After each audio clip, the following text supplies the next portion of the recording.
तुम्हा सर्वांना तर माहीत आहे आपल्या चॅनलवर सध्या पावसाळ्यात येणाऱ्या रानभाज्याची सिरीज सुरू आहे। जवळपास पावसाळ्यात येणाऱ्या मी बऱ्याच रानभाज्या तुमच्यासोबत शेअर केलेल्या आहेत, कारण हा 11 नंबरचा एपिसोड आहे। जेवढ्या माझ्याच्यानी मार्केटमध्ये मला भाज्या भेटतील, आसपासच्या शेतात भेटतील, मी सर्व भाज्या घेऊन आलेले आहे।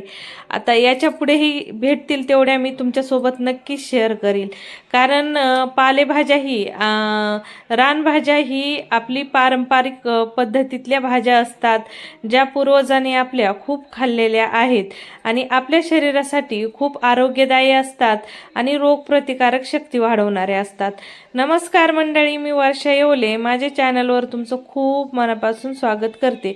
आज मी बनवत आहे कुंजिरकाची भाजी। जसा तांदूळका असतो, जसा कुंजीर असतो, तशाच पद्धतीने कुंजिरकाही असतो। कुंजीर वेगळा आणि कुंजिरका वेगळा। आता तांदूळक्याच्या जातीतला हा कुंजिरका आहे, तर याला तुम्ही तांदूळक्याचा मोठा भाऊही म्हणू शकता। तांदूळक्याच्या भाजीचे पानं छोटे छोटे असतात आणि तांदूळक्याच्या भाजीपेक्षा थोडेसे मोठे या कुंजिरकाची पानं असतात आणि दिसायला सेम तसाच दिसतो। बट कुंजीर जो असतो तो मोठ्या मोठ्या पानाचा कुंजीर असतो, त्याला कुंजीर भाजी म्हणतात। आता तुम्ही पाहू शकता हा कुंजिरका जो आहे तो जवळपास तांदूळक्यासारखाच आहे, पण याचे पानं जे आहेत ते तांदूळक्याच्या भाजीपेक्षा थोडेसे मोठे आहेत। आता याच्यामध्ये खूप सारे जीवनसत्व आढळून येतात।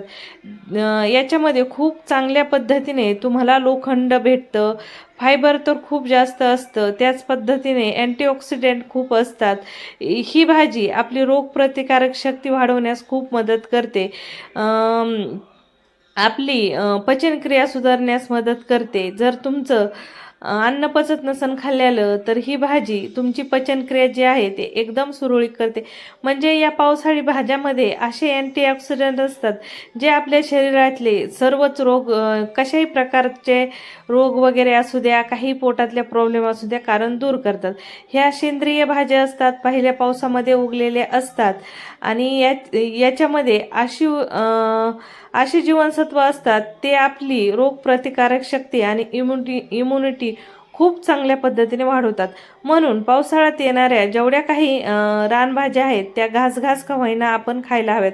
तुम्हाला माहित आहे का, आपले आजी आजोबा आणि किती स्ट्रॉंग आहेत, आपल्यापेक्षा जास्त म्हटलं तरी ते काम करतात। आणखीन त्यांचे हातपाय आपले जेवढे दुखतात तेवढे त्यांचे दुखत नाहीत। ते जेवढं काम करतात तेवढे आज आपण करू शकत नाही, कारण त्यांनी या पद्धतीच्या सर्व पालेभाज्या खाल्लेल्या आहेत।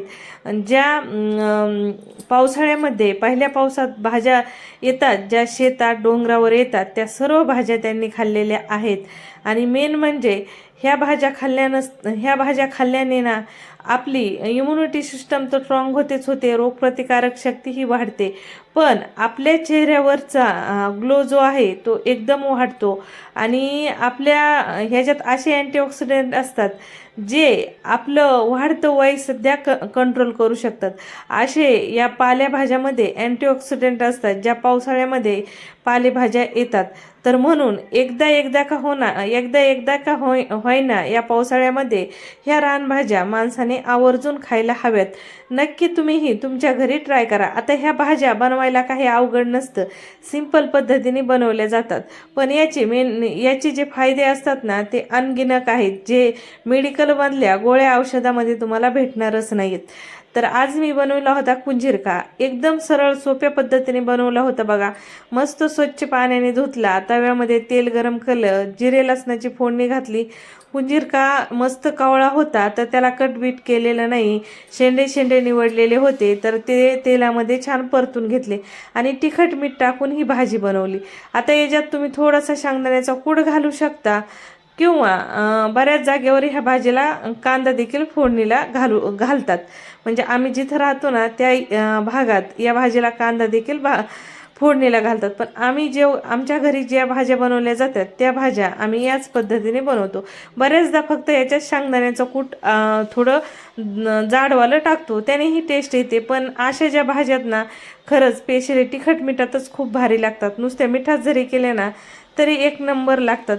तुम्हीही तुमच्या घरी या पद्धतीने कुंजिरकाची भाजी नक्की करून पहा। तुम्हाला रेसिपी कशी वाटली कमेंटमध्ये सांगायला विसरू नका। आणि पावसाळी रानभाज्या तुम्हीही खा, तुमच्या मुलांनाही चारा. जेवढ्या तुमच्याकडे असतील तेवढ्या नक्की ट्राय करा. परत भेटू नवीन व्हिडिओमध्ये.